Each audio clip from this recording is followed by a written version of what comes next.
Donc, pour nos panélistes, je ne vois pas Stéphane, mais je vais commencer à les appeler. Et on va commencer par une dame, Anne-Emmanuelle Kouadio, qu'on peut applaudir pour son arrivée. Donc, qui est managing director de studio Tekoya. Prends place au milieu. Hein.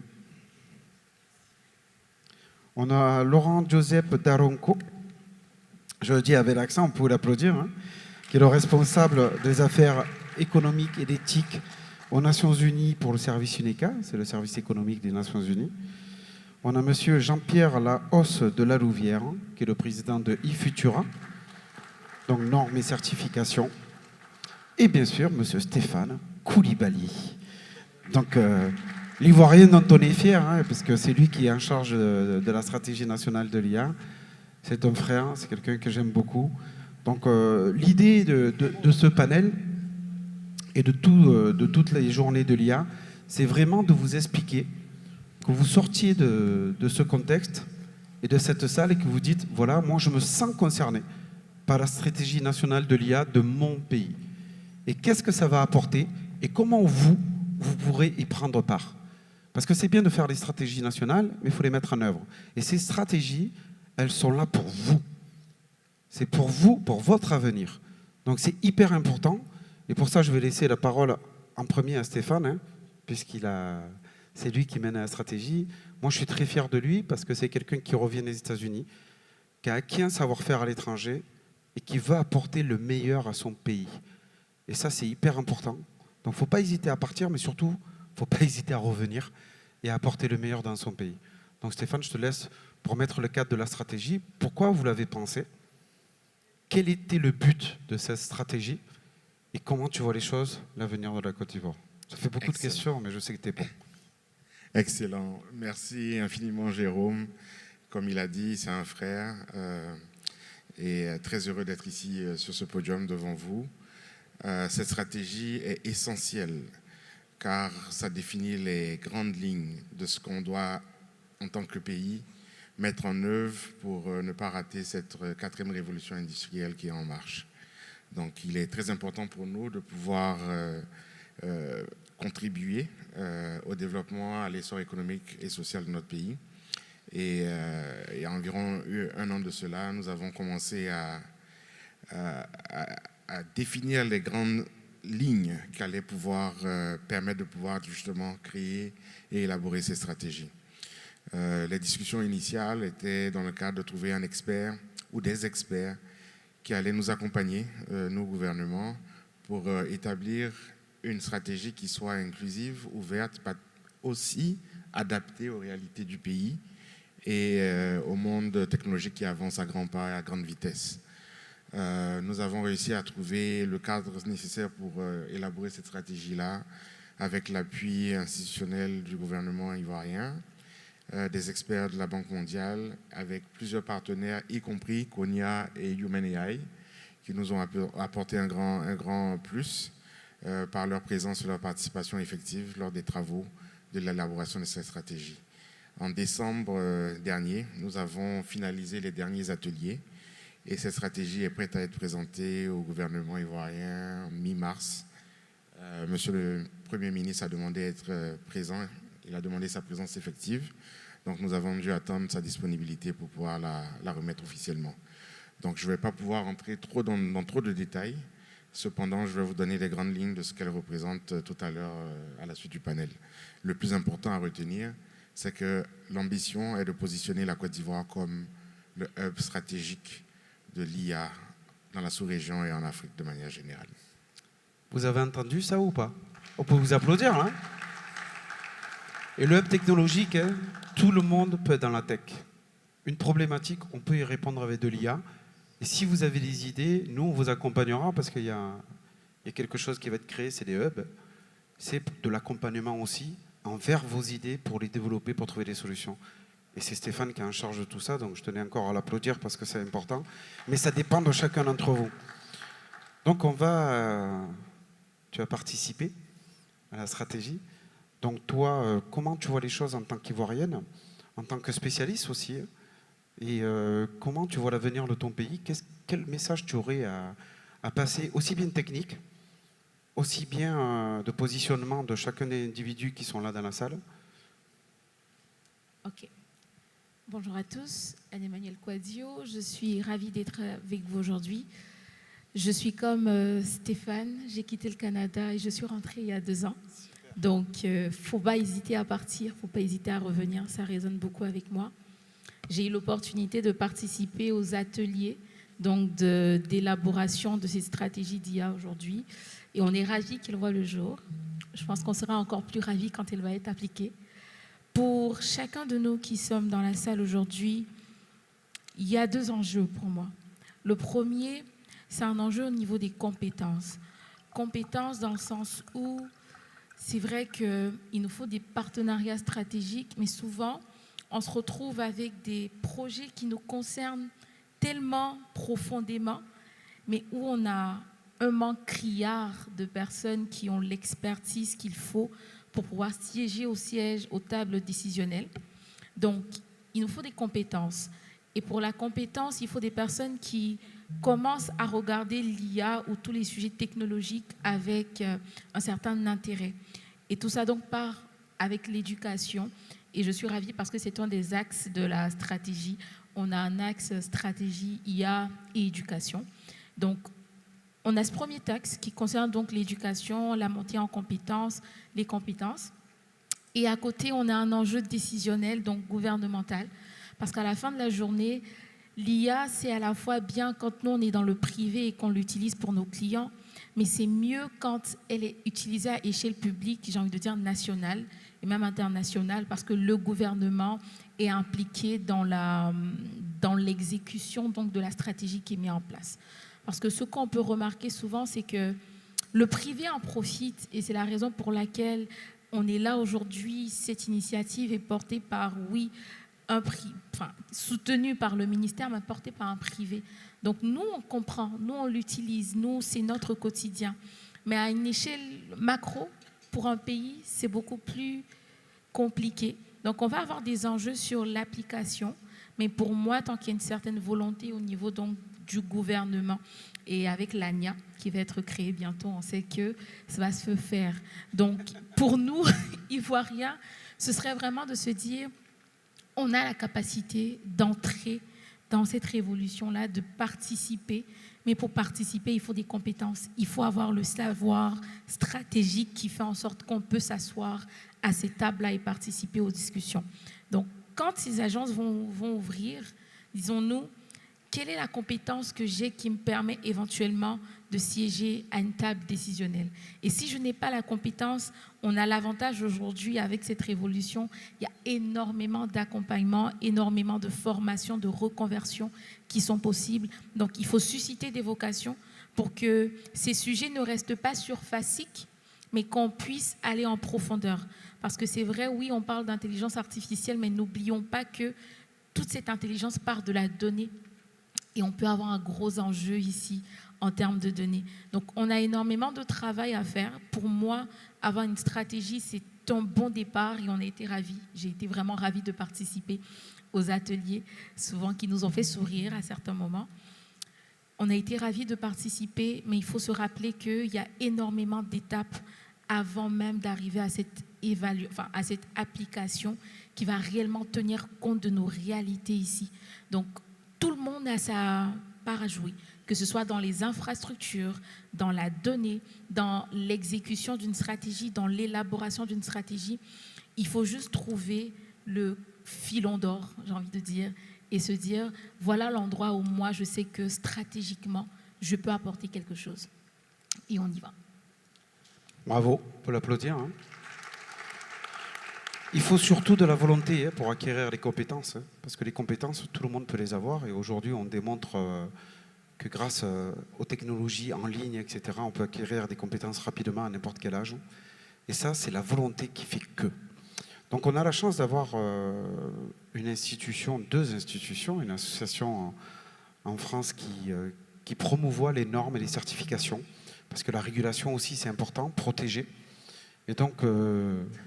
Monsieur la hausse de la Louvière, Jean-Pierre, en termes de comment vous voyez les choses de cette stratégie pour la Côte d'Ivoire, et vous qui avez l'habitude, bien sûr, de mettre en place ces solutions-là de certification, de normes.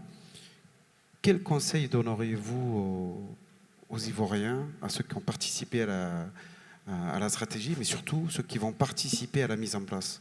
Parce que ceux qui vont participer à la mise en place, c'est vous tous. C'est nous tous. Chacun d'entre nous aura un rôle à jouer parce que l'IA est dans tous les domaines d'activité. Donc... Merci Jérôme. Alors, permettez-moi 2 minutes de présenter eFutura. Nous sommes une association professionnelle qui regroupant les acteurs du numérique et de la data, enfin du document et de la data dans le numérique en France, mais pas seulement en France, puisque nous avons une société sénégalaise qui s'appelle Guindé 2000, nous avons le conseiller du Premier ministre du Congo, et nous avons Konya, qui est également adhérent, et le docteur Melik Mouzoud fait d'ailleurs partie du conseil d'administration. Le rôle de eFutura, c'est vraiment de participer à l'élaboration des normes françaises et européennes, parce que les normes sont la clé de tout ce qui se passe au niveau de business, au niveau de tout ce qui se crée dans le monde. Nous participons donc à tout ce qui concerne l'intelligence artificielle, la cybersécurité, l'archivage électronique, la GED, la NUM, etc. Alors pourquoi les normes? Vous pensez peut-être quand certains d'entre vous disent « Ah, il y a beaucoup trop de normes, on est submergé ». Les premiers impliqués dans les normes dans le monde, ce sont les Américains et ensuite les Français.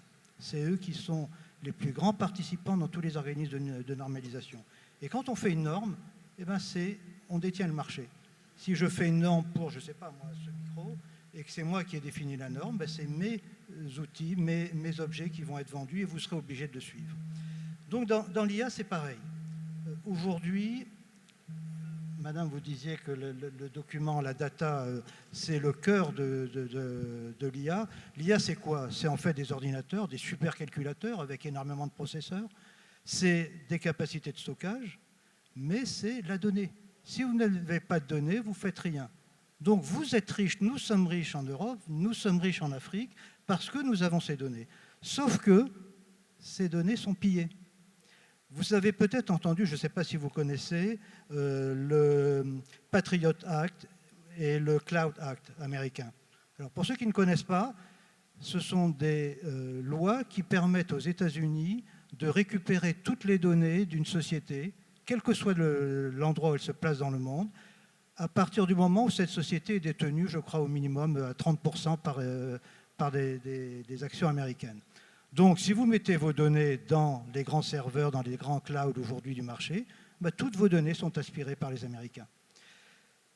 Donc, l'indépendance est importante. Donc, créer quelque chose au niveau de l'IA veut dire qu'on doit être indépendant. Ça veut dire qu'on doit mettre en place une régulation qui doit permettre d'être autonome. En Europe, nous avons créé l'IA Act. Alors, j'ai entendu un certain nombre de personnes qui me disent « Oh là là, l'IA Act, c'est de la bêtise, ça empêche nos sociétés d'être performantes, on laisse tout aux Américains. » Non. Vous avez 2 modèles aujourd'hui sur le marché qui dominent. Les Américains qui sont les plus grands du monde, okay, ils dominent le marché, et les Chinois. Sauf que le modèle américain, vous avez peut-être vu aussi ce qui se passe aujourd'hui. Hein, vous avez Musk qui arrive et qui licencie tout le monde du jour au lendemain.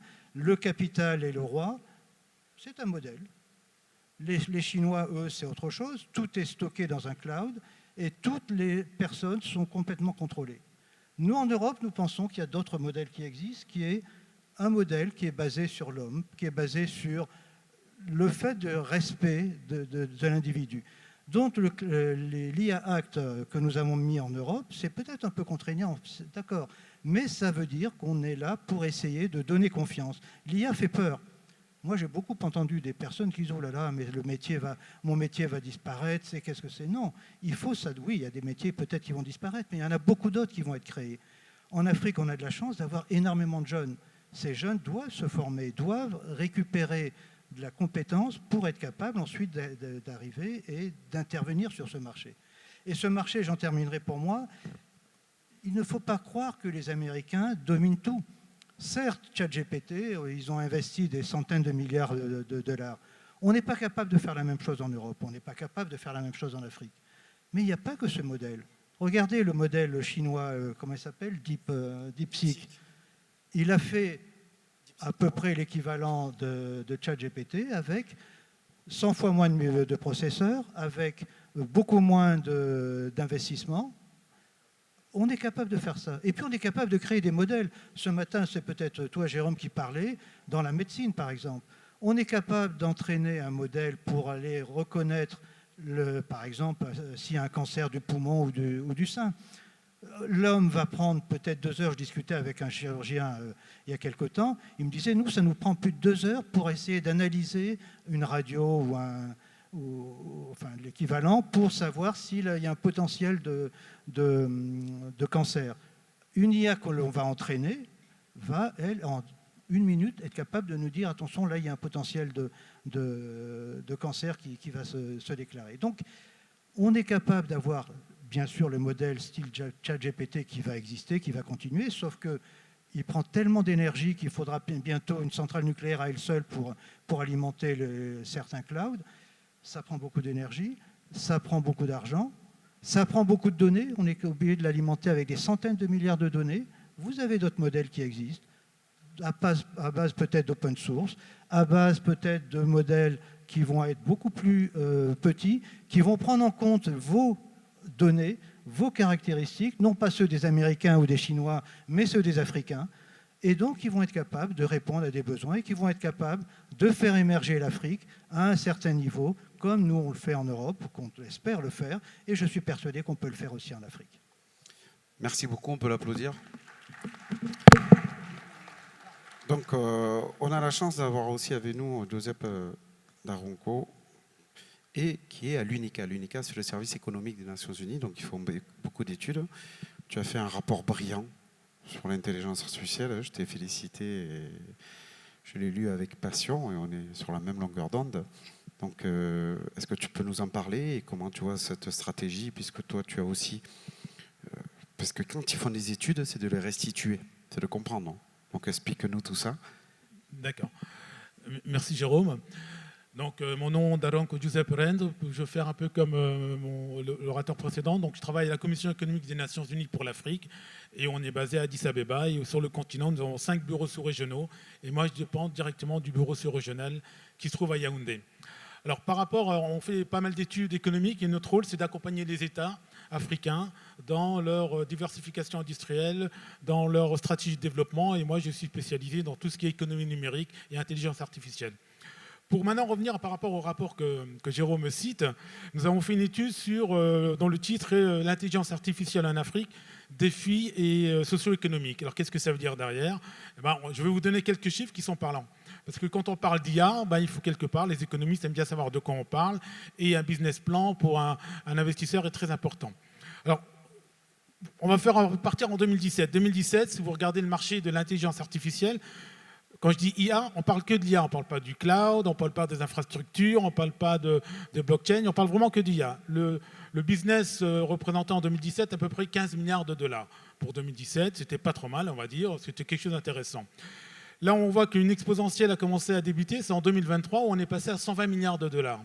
Alors 120 milliards de dollars, c'est des chiffres intéressants. Si vous les mettez en perspective, et c'est ce qu'on a fait avec le PIB du continent, ça représentait 7% du PIB du continent. Donc on voit tout de suite que sur une activité IA, 7% du PIB du continent. On a poussé le raisonnement et on s'est dit, voyons voir un petit peu plus loin qu'est-ce qui va se passer pour 2030. 2030, le marché mondial du IA, c'est 1500 milliards de dollars. 1500 milliards de dollars, pareil, perspective au niveau du continent, c'est 30% du PIB du continent pour 2027. Et puis pour finir, on a exploré jusqu'en 2030 et il y a un rapport d'un cabinet de consultants qui dit qu'en 2030, au niveau mondial, le marché de l'IA, les chiffres sont déjà revus à la hausse, c'est 15 800 milliards de dollars. 15 800 milliards de dollars au niveau mondial. Si le continent arrive à prendre 5, 6, voire 10%, vous imaginez ce qu'on peut faire par rapport à l'évolution de cette thématique. Donc tous ces chiffres-là sont très parlants, ça veut dire qu'effectivement, c'est la nouvelle économie. L'intelligence artificielle, c'est le nouveau monde de demain. On change de braquet. Certains associaient l'intelligence artificielle comme une marche supplémentaire à la 4e révolution industrielle, la 4e RI. Nous, notre vision, c'est qu'on n'est pas dans la 4e révolution industrielle. On est dans un nouveau monde. On a basculé dans un nouveau monde. Et c'est bien ça qu'il faut intégrer dans les réflexions. D'ailleurs, l'Union africaine l'a intégré. Les Américains ne sont pas plus bêtes que la moyenne. C'est dur, les Chinois aussi. Donc tout le monde, on sait qu'on va passer ce cap de nouveau monde. Alors quels sont les impacts ? Alors, il y a un autre phénomène également, on parlait de l'impact, qui est télescopé, c'est la robotique. D'un côté, on a l'intelligence artificielle qui augmente avec ses capacités. De l'autre côté, la robotique, aujourd'hui, elle intègre l'intelligence artificielle avec des humanoïdes, avec des gens très comme Elon Musk qui a déjà prévu de créer 1 milliard de robots pour d'ici 2030. Donc derrière, il y a un business plan, il y a tout ce qu'on veut. Et malheureusement, j'allais dire, les robots, ils vont... jusqu'à là, on disait qu'il y a impacté uniquement les cols blancs. Les cols blancs, c'est quoi? C'était les ingénieurs, c'était tous ceux qui avaient fait des études, donc le droit, les avocats, etc., allaient être impactés par l'IA en termes de destruction d'emplois. Malheureusement ou heureusement, tout dépend de quel côté on se passe de la barrière, on voit qu'avec la robotique, les métiers qui étaient gris, donc ce qu'on appelait manuels, vont également être impactés. Alors tout ça, ça pose des questions. Et je ne veux pas vous faire peur, vous allez dire, bah oui, mais alors c'est plus de métier manuel, etc. Il faut s'assurer, c'est qu'à un moment donné, l'intelligence artificielle, il faut la voir comme un outil d'accompagnement. C'est-à-dire qu'on va parler d'humain augmenté. C'est-à-dire qu'on va tous avoir, à un moment donné, des lunettes intelligentes ou autres qui existent déjà, qui vont devoir vous rendre beaucoup plus performant. Alors après, il y a deux églises, si j'ose dire. Soit quelqu'un dit, moi, je ne veux pas être augmenté et je veux rester encore à attendre le train qui passe. Ou alors, il va falloir se dire, non, pour être compétitif, il faut qu'effectivement, j'ai cette augmentation virtuelle à travers l'intelligence artificielle. Donc voilà un petit peu les chiffres que l'on a donnés. Et également, tout à l'heure, on a évoqué en termes d'investissement, qu'est-ce que ça représente? Si on prend les leaders, c'est qui? C'est les Américains, c'est les Chinois, l'Europe loin derrière, et l'Afrique pratiquement inexistante. Quelques chiffres par rapport à l'Afrique. Au niveau des revues qui sont décernées par rapport aux revues scientifiques que le continent produit, c'est à peu près 0,7% des revues internationales, pour une population d'1 milliard et quelques d'habitants. En 2050-60, on va être 2 milliards. Donc vous voyez déjà qu'on a un gap à récupérer. Tout à l'heure, on parlait des data. Les data, c'est fondamental, c'est comme une voiture. Si vous voulez qu'elle avance, il faut mettre de l'essence. Si vous n'avez pas d'essence, elle reste sur place. Mais les data, c'est l'essence de l'intelligence artificielle. Où est-ce qu'on en est au niveau du continent? En 2024, on a fait une étude, on a à peu près 100 data centers sur le continent. 100 data centers, ça veut dire quoi? Ça veut dire qu'on représente 1,2-1,3% de ce qui existe dans le monde. Donc vous voyez très bien qu'on est loin, très très loin par rapport à nos concurrents américains, chinois, qui eux ont compris que les data, ils les transforment et nous les revendent aujourd'hui. Donc il y a certainement à ce niveau-là, donc des nouveaux métiers qui vont apparaître. En termes de destruction d'emplois, après j'en terminerai, en termes de destruction d'emplois, il y a des études qui ont dit qu'à un moment donné, il y aurait 300 millions d'emplois qui vont être détruits, mais d'autres qui vont venir, bien évidemment. Alors 300 millions d'emplois, j'ai regardé tout à l'heure ce que ça représentait par rapport à l'Afrique de l'Ouest. En Afrique de l'Ouest, il y a à peu près 450 millions d'habitants. Donc 450 millions d'habitants, ça veut dire quoi? Ça veut dire qu'on a pratiquement les 80% de la population qui serait supprimée tout simplement. Mais de l'autre côté, je vous rassure, il va y avoir de nouveaux emplois, une nouvelle manière de travailler, et ça, il faut absolument l'intégrer dans votre démarche. Et je terminerai une chose, si le continent, j'allais dire que l'intelligence artificielle, c'est comme un train qui passe dans une gare, mais il n'y a qu'un seul passage. Il n'y a qu'un seul passage. Si le train s'arrête et l'Afrique ne monte pas à bord de ce train, c'est fini pour elle, elle sera consommatrice. C'est-à-dire que c'est les Chinois, c'est les Européens, c'est les Américains qui vont faire le didacte. Pour prendre une image très très simple, c'est comme si vous allez demain, je ne sais pas s'il y a un Cora ici, il y a de l'eau, vous achetez une bouteille d'eau made in Côte d'Ivoire, et bien demain vous ne serez plus capable d'avoir de l'eau made in Côte d'Ivoire, mais ça sera made in USA, Europe, etc. Donc il est fondamental que les politiques, et c'est nous le message que l'on passe lorsque l'on fait des conférences avec les États que l'on assiste, il est fondamental d'avoir des stratégies nationales qui se calquent sur le modèle, j'allais dire continental, Union africaine, mais surtout qui répondent aux besoins africains, pas qui répondent aux besoins du petit Américain ou du petit Chinois, où on a complètement pas du tout les mêmes besoins, mais par contre on a besoin de ces technologies.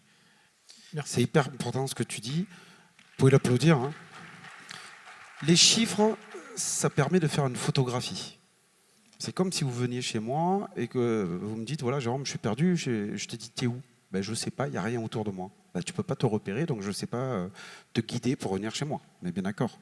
Les chiffres, ça nous permet d'avoir une photographie. Tout ce qui est mesurable est contrôlable. Tout ce qui est contrôlable est améliorable. Et je dis souvent, on est tous augmentés aujourd'hui, 100%. Tout ce qu'on a téléphone portable. L'agenda, le Google Maps. Avant, je connaissais les numéros de téléphone de ma famille par cœur. Maintenant, Bon, je les retiens toujours parce que je les avais choisis à l'époque, mais c'est toujours compliqué. Donc on est tous augmentés, c'est un changement d'humanité. Et dans ce changement d'humanité-là, nous avons la chance, en Côte d'Ivoire, que le président de la République, Alassane Ouattara, son Excellence, a pris en considération tout cela. Et donc la question que je te posais, Stéphane, c'est bien une stratégie, mais il faut la mettre en œuvre au service des Ivoiriens pour qu'on fasse avec les Ivoiriens, pour les Ivoiriens, mais par les Ivoiriens. Et donc le message que je veux, sans dévoiler la stratégie, c'est quelle est votre volonté de faire, comment tu vois les choses, et est-ce que tu vois l'avenir radieux de la Côte d'Ivoire, parce qu'on parle de changement d'humanité, de formation perpétuelle, etc. Donc est-ce que ma question est claire? Oui, très claire. Et très importante aussi, d'où l'importance de l'action que nous essayons de mettre en place. Alors, cette stratégie donc, est venue avec un lot d'actions et d'initiatives à entreprendre afin de pouvoir positionner la Côte d'Ivoire à sa place. Et nous l'avons définie en plusieurs phases. Donc, on a 4 à 5 phases qui vont commencer dès maintenant, dès que la stratégie est officiellement restituée au gouvernement. La première phase va être mise en route afin que dans les 6 prochains mois, nous ayons un ensemble d'éléments extrêmement importants mis en place dès le départ. Ça commence par un comité national de l'intelligence artificielle qui va regrouper un certain nombre d'érudits autour de l'IA qui vont permettre de pouvoir définir les grandes lignes de la mise en œuvre de cette stratégie.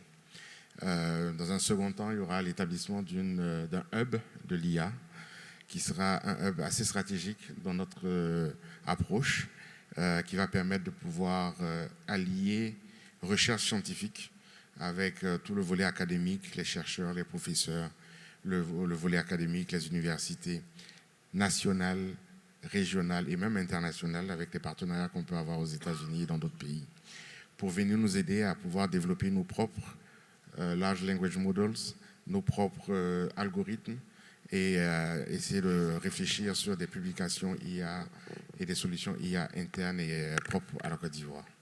À côté de cela, nous allons avoir un espace pour les startups afin de définir des nouvelles solutions IA qui vont permettre d'adresser des défis ou des problèmes de la société pour vraiment essayer de générer une factory presque de startups qui vont permettre à la Côte d'Ivoire de pouvoir avoir beaucoup de solutions IA adaptées aux besoins des Ivoiriens.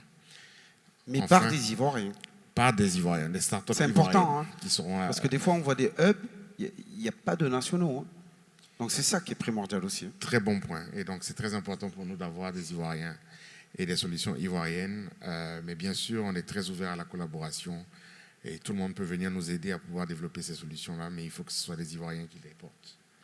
À côté de cela, il y aura un volet formation. Donc, éducation autour de l'IA, formation. On veut s'assurer que toutes les couches de la société se sentent concernées, soient armées pour pouvoir vraiment relever les défis de cette nouvelle révolution industrielle. Cela passe aussi par la reconversion des métiers qui risquent d'être affectés par l'IA. Donc, c'est important que tout le monde y réfléchisse. Parce que tous les métiers vont être touchés. On parle de 80% des jobs qui risquent d'être perdus. Moi, je le vois plutôt en 80% de tous les jobs vont devoir être redéfinis. Rapport Pôle emploi, 85% des métiers de demain. Hein. Exactement. Donc, c'est très important que tout le monde y réfléchisse et pense à s'armer de connaissances autour de l'IA pour pouvoir non seulement mieux travailler eux-mêmes, être un peu plus optimiser un peu plus ses rendements, mais aussi préparer sa carrière professionnelle parce qu'il y a des chances pour que l'IA affecte les jobs d'aujourd'hui et qu'ils devront en fait s'adapter à la nouvelle réalité de demain. Donc, ce hub-là va abriter donc, ce laboratoire de recherche, les startups, ce volet éducationnel et aussi inviter les entreprises du secteur privé pour être les porteurs de ces solutions IA-là et les vulgariser au grand public et contribuer aussi à la recherche et développement qu'on va établir dans ce hub. Donc, très important, dans les 6 premiers mois, d'établir déjà ce comité, ce hub, plus longuement, une agence, comme l'a mentionné tout à l'heure ma copanélistes. Elle a vendu la mèche. En effet, je ne voulais pas trop rentrer dans trop de détails vu que ce n'est pas encore trop officiel. Mais l'objectif, c'est ça, c'est d'arriver à une agence nationale de l'intelligence artificielle qui va être justement porteur de toutes ces initiatives qui vont en découler. Donc vous avez compris, hein, tous les outils vont être mis en place pour vous, pour chaque Ivoirien, c'est bien ça Stéphane. La formation, la reconversion, c'est la clé. L'éducation est la clé. Mais il y aura aussi des outils d'accompagnement pour les startups, et ça c'est hyper important. Donc on en parlera après, ça va être une question suivante. Excellent. Donc Jean-Pierre, tu voulais rebondir sur ce que disait Stéphane? Oui, je vais rebondir aussi sur ce que tu as dit. Il n'y a pas qu'un train qui passe. Je ne veux pas vous faire peur, mais l'informatique quantique, c'est pour bientôt. Un ordinateur quantique, c'est 100 fois, 1000 fois, je ne sais pas combien de fois plus puissant que les ordinateurs actuels. Donc le monde, en effet, est en plein changement. On est un nouveau monde. Moi, ce que je voudrais quand même vous dire, c'est, excusez-moi de reparler de l'Europe parce que c'est un modèle que je connais, qu'est-ce qui fait notre force en Europe? Nous sommes que 480 millions, mais nous sommes un marché de 480 millions, avec des accords. Alors politiquement, ce n'est pas simple, mais c'est quand même un marché. C'est ce qui intéresse ces puissances, c'est-à-dire les Américains et les Chinois. En Afrique, non. Vous êtes bientôt, dans quelques années, 2 milliards, mais vous êtes parcellés entre différents pays. Donc c'est super d'avoir une politique ivoirienne, et je félicite votre président de le mettre en place, mais il faut que ce soit une politique panafricaine. Il faut que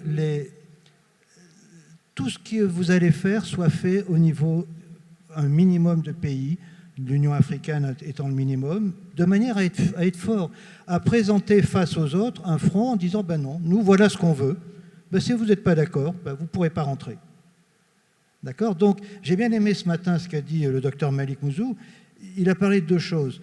Soyons des bâtisseurs de solutions, mais, je l'ai bien noté, mais mettons en place des réglementations pour avoir notre souveraineté, pour avoir une souveraineté numérique. Et ça, c'est pour moi le plus important. Autrement, on ne sera que des vassaux des puissants. Merci Jean-Pierre.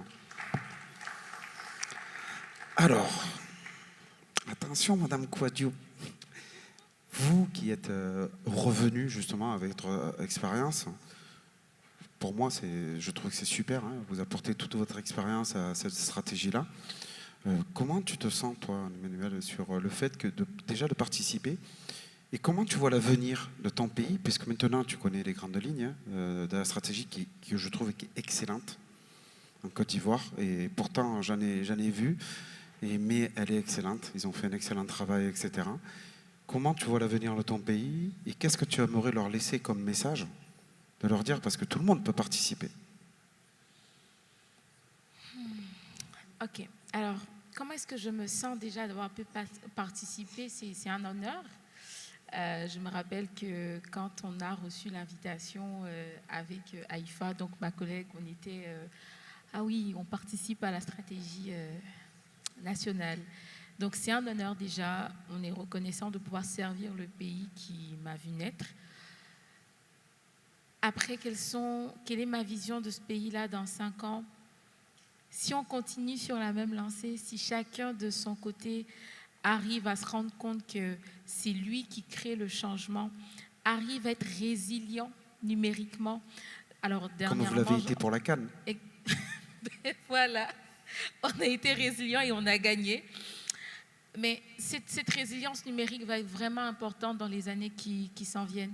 C'est vrai que quand on en parle comme ça, on se dit, ça peut faire peur, mais comme mon copanéliste l'a dit, l'intelligence artificielle, c'est bien, mais la physique quantique, l'informatique quantique qui s'en vient, c'est en tout niveau.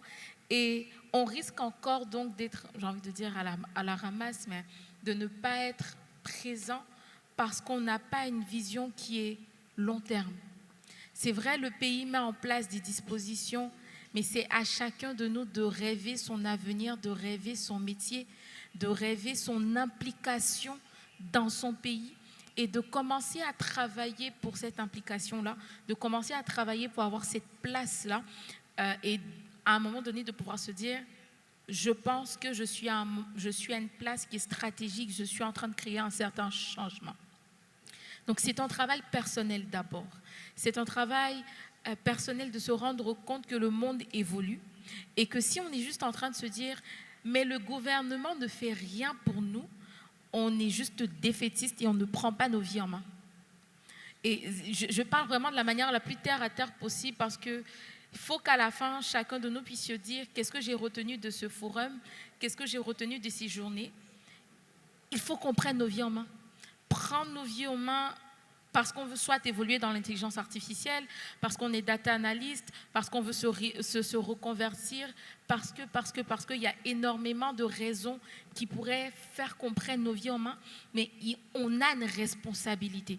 Autant le ministère, le pays mène des stratégies, autant on a une volonté qui doit s'activer, comme vous avez dit. Parce qu'à la fin de la journée, si on a toutes ces infrastructures, mais qu'elles ne sont pas utilisées, on est toujours à la même place. Donc, quelle est notre part à tous? Notre part à tous, c'est se renseigner. Parce que ça, c'est un problème qu'on peut avoir souvent. En tant qu'Ivoirien, on peut être très facilement distrait. Donc, il faut être concentré. Où est-ce que le monde est en train de partir et quelle est la place que je suis en train d'avoir dans ce monde qui s'en va?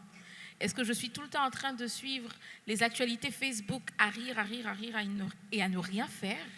Ou bien j'ai conscience de où est-ce que le monde part et je suis en train de me demander quel est le métier que je veux faire? Est-ce que mon métier dans 5 ans, il existe toujours?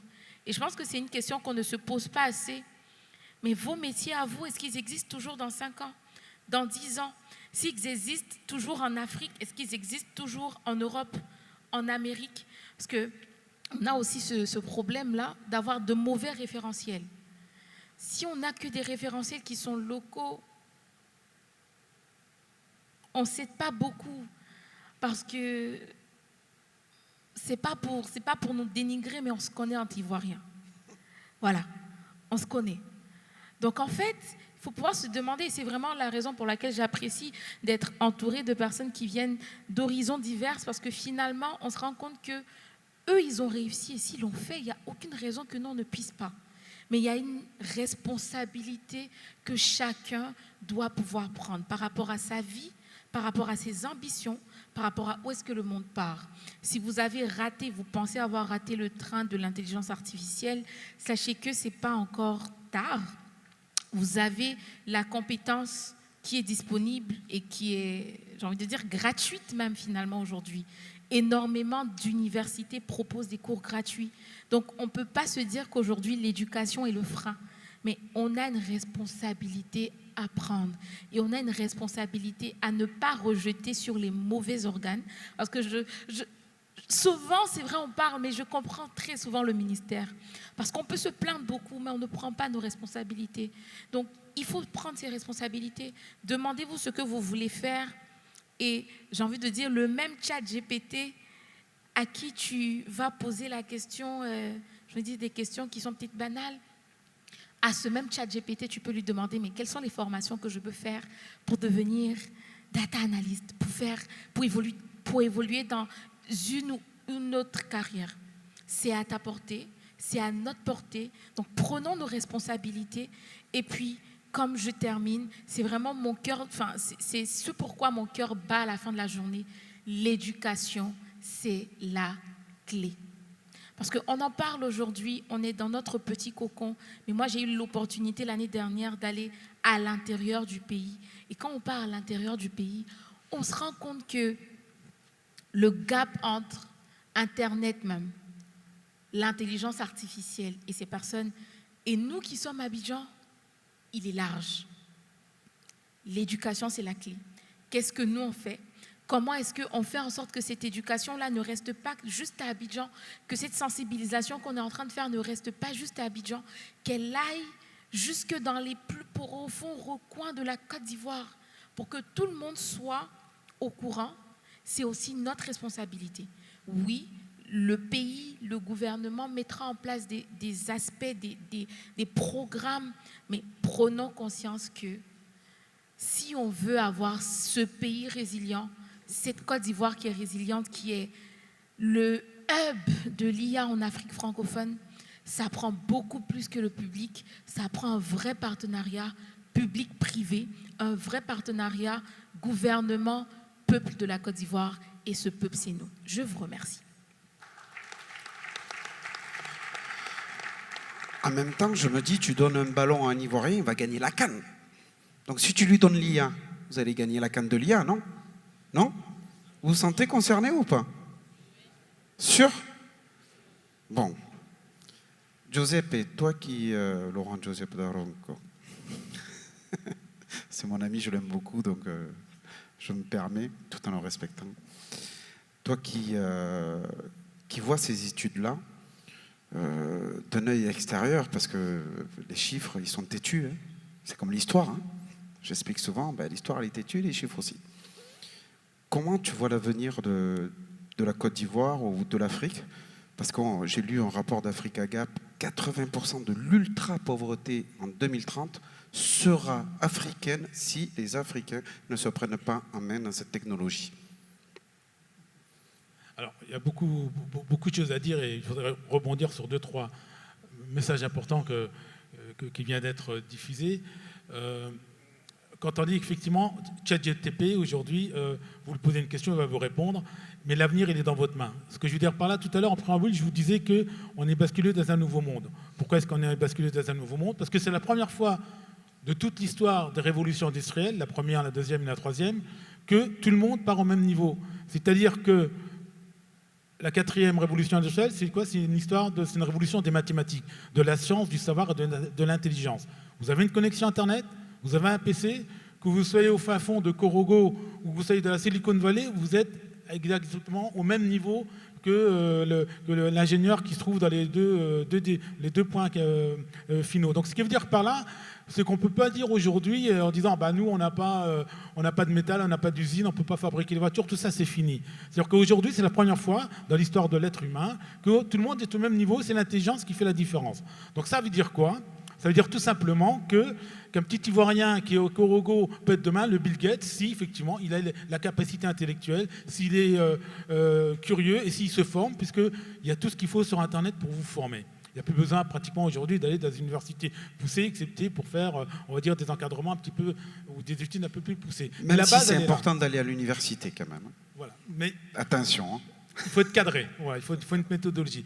Donc, ce qui veut dire quoi? Ce qui veut dire qu'en partant de ce principe-là, il y a même on prévoit dans un certain nombre de revues scientifiques économiques en disant qu'il y a même des sociétés demain qui vont être cotées pratiquement plusieurs millions de dollars avec une seule personne, grâce à l'intelligence artificielle. Donc, on voit très bien que le paradigme des sociétés telles qu'elles existent aujourd'hui, il va être bouleversé. Donc, ça, c'est nous ce que l'on voit et sur lequel il faut absolument travailler. Donc, c'est-à-dire que tout le monde peut être un acteur, un businessman, un entrepreneur, pour demain faire, comme vous le disiez, créer son entreprise, créer son partenariat et puis aller faire son business au niveau mondial et non pas au niveau uniquement continental. Maintenant, qu'est-ce qu'il faut apporter? Ce qu'il faut apporter, ce qui va faire la différence, c'est ni plus ni moins que votre créativité. C'est-à-dire répondre à un besoin africain. Quel est le besoin que l'Afrique n'a pas et qui est à nous, mais qu'on ne va pas nous imposer de l'extérieur? Vous connaissez tous le modèle de M-Pesa. M-Pesa, c'est parti du Kenya. Et du Kenya, donc ça a été breveté au Kenya et ça s'est exporté au niveau du monde entier. Donc ça montre bien qu'en Afrique, il y a des compétences. Qu'en Afrique, quand il y a un vide juridique, que les Africains peuvent travailler 10 fois plus vite parce que les aspects administratifs, on ne va pas les bloquer. Et on peut créer du M-Pesa dans d'autres domaines. Donc ça, c'est important qu'il faut créer du contenu pour l'Afrique, exploité par l'Afrique et exporté à l'extérieur.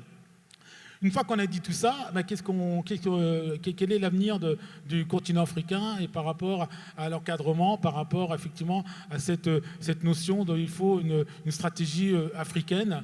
Là, je suis un petit peu pessimiste, pour être un petit peu terre à terre. Pourquoi pessimiste? Ça fait 15 ans que je suis en Afrique. Quand je regarde, nous avons créé, la commission, on a été mandaté par l'Union africaine pour élaborer la Convention de Malabo. La Convention de Malabo, c'est la Convention sur la cybercriminalité et puis la protection des données en Afrique.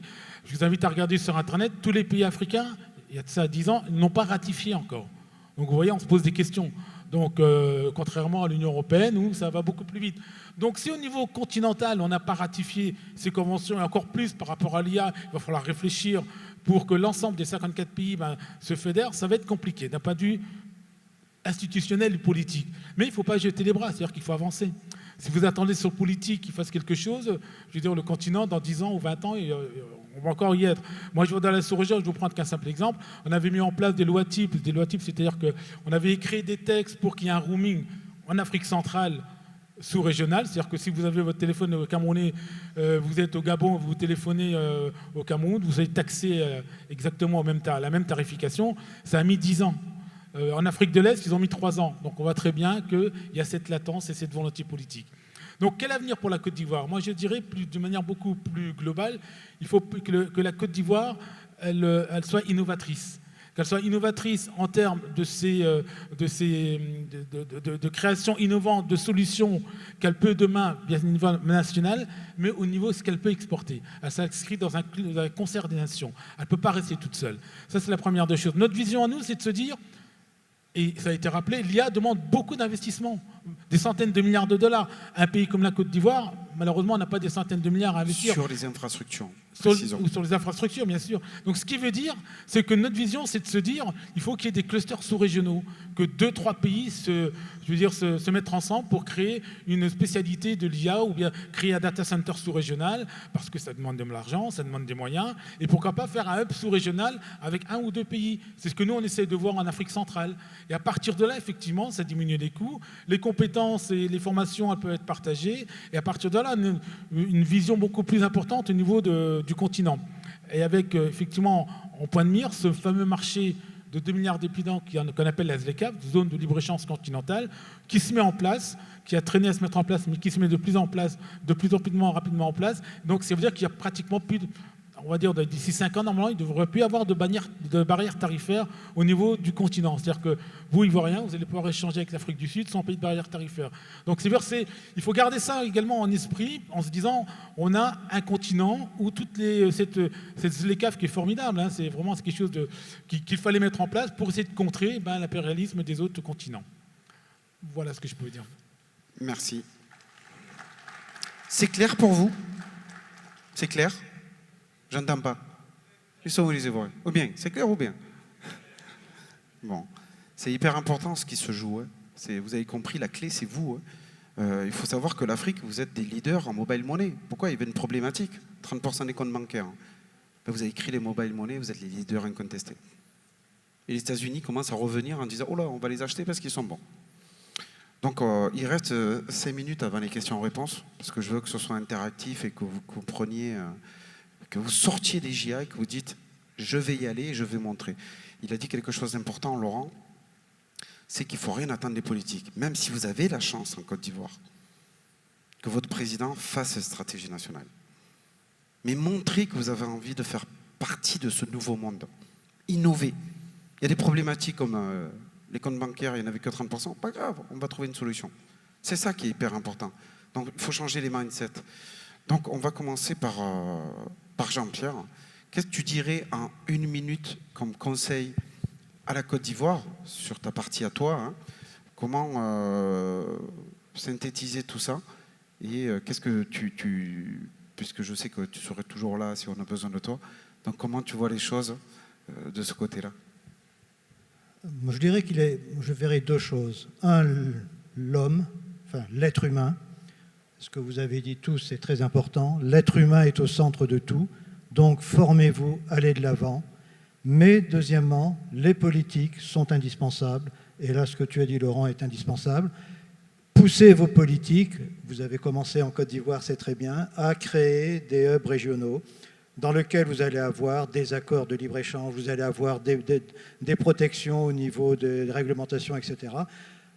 Ça va être difficile de le faire avec tous les pays africains. Mais commencez avec les pays les plus dynamiques et les plus forts. La Côte d'Ivoire, le Togo peut-être, à côté, peut-être 2-3 pays. Vous allez créer un hub, vous allez être puissant et vous allez entraîner les autres derrière vous. Et à partir de là, vous serez de plus en plus puissant. Et si vos populations suivent, si vous suivez, si vous êtes dynamique et vous croyez en vous, eh ben, rien ne sera impossible. Amen. Donc, Laurent, on va faire... toi, quel conseil tu donnerais? Je dirais, la clé, c'est vous qui l'avez. c'est personne d'autre qui l'a, c'est vous qui l'avez. Vous avez votre destin en main, vous avez tous les outils. C'est comme quand vous allez faire vos courses, c'est vous qui choisissez. Et aujourd'hui, sur le net, vous avez tout. Donc je dirais, la solution, c'est vous qui êtes la solution du problème. Partant de là, vous n'avez plus qu'à prendre de quoi vous avez besoin. Et pour la Côte d'Ivoire, bien évidemment, cette inscription en hub sous-régional, elle est fondamentale parce que, comme je le disais, c'est des centaines de milliards de dollars. Hein. Donc, à un moment donné, il faut, seul on est bien, 2 on est mieux, mais 3 pour partager les coûts et pour avoir une vision sous-régionale et même continentale. C'est important d'avoir cette notion de hub sous-régional dans des thématiques. Mais l'humain, pour reprendre l'humanité, je parle donc ton logo, l'humain, c'est vous et c'est vous qui êtes la solution du problème. Si problème il y a. Merci.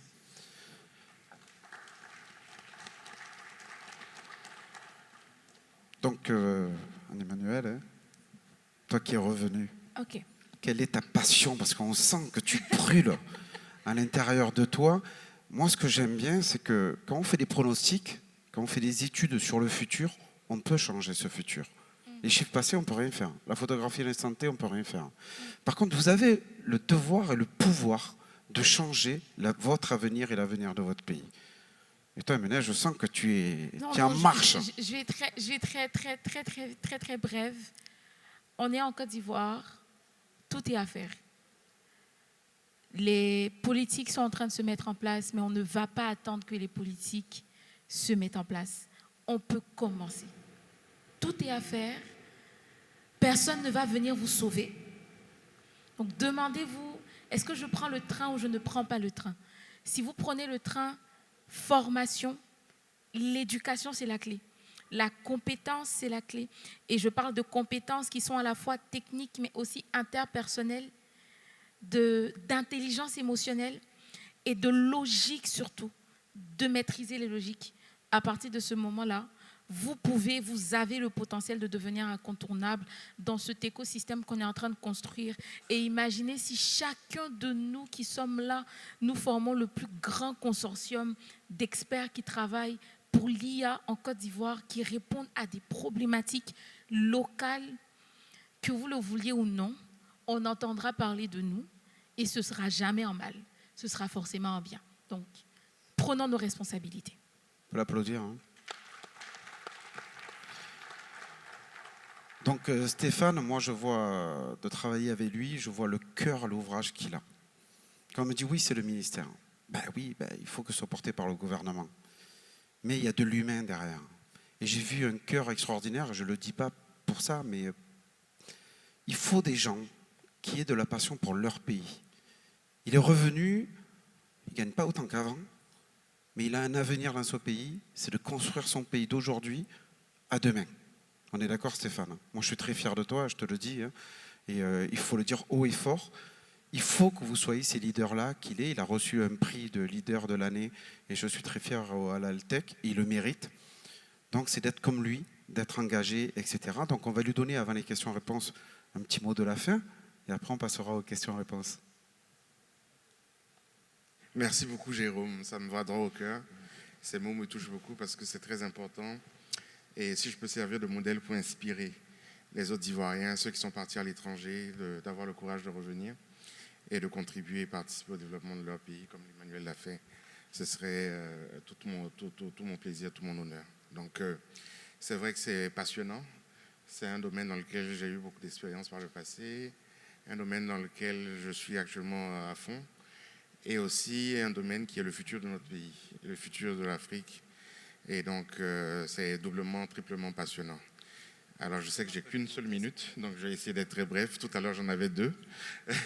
Cette fois-ci, on m'en donne qu'une. Donc, c'est juste réitérer ce que j'ai mentionné tout à l'heure. C'était focus sur la jeunesse. C'est la jeunesse qui est notre facteur clé de succès, notre différenciateur, comparé aux autres continents qui sont plus vieillissants.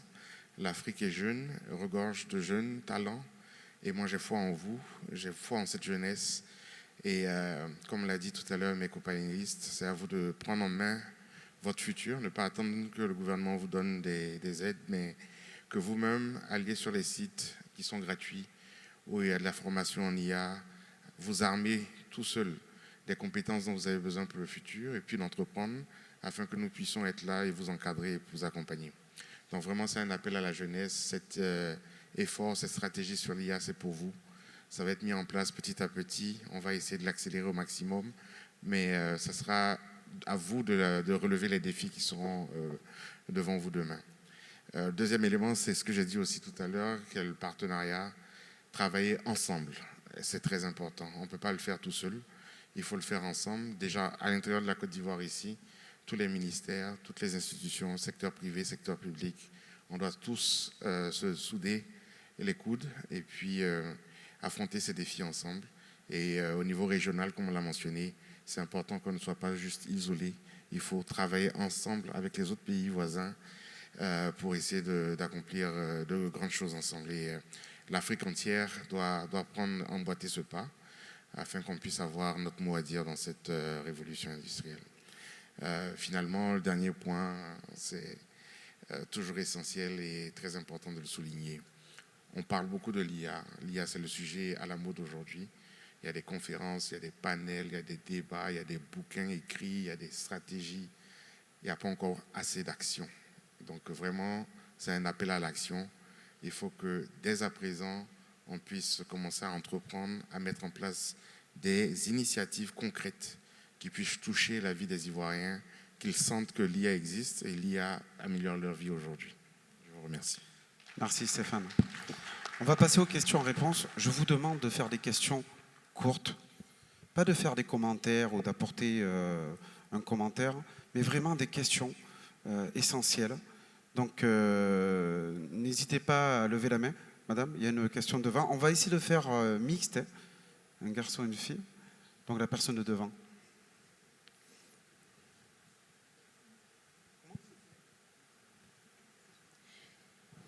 Merci beaucoup, chers panélistes, pour vos interventions. C'était très intéressant et très brillant. Alors, je voudrais savoir, juste à votre niveau, quelle est la meilleure stratégie que vous ayez trouvée pour faire penser IA aux personnes qui ne comprennent pas forcément l'IA. Parce que je me dis aussi que l'action dont on parle aujourd'hui n'est pas du fait que les gens ne comprennent pas forcément c'est quoi l'IA.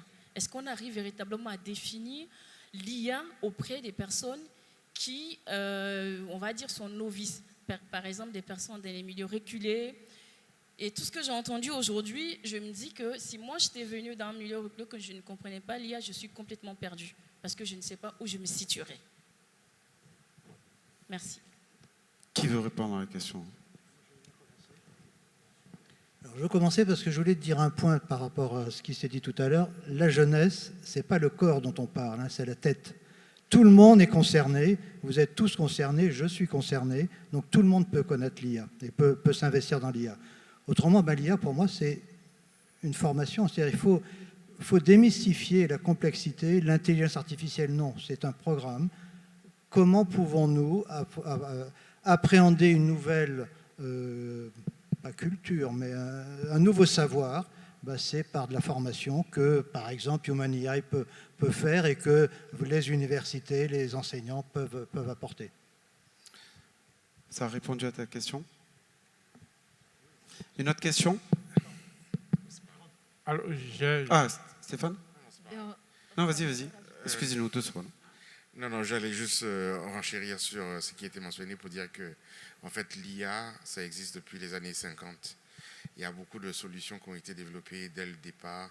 Il y a beaucoup d'éléments qui ne sont pas forcément les dernières technologies les plus poussées, mais qui demandent justement l'implication de nos jeunes, de nos personnes dans les zones rurales pour comprendre un peu comment est-ce qu'elles peuvent améliorer leur vie en utilisant ce nouvel outil.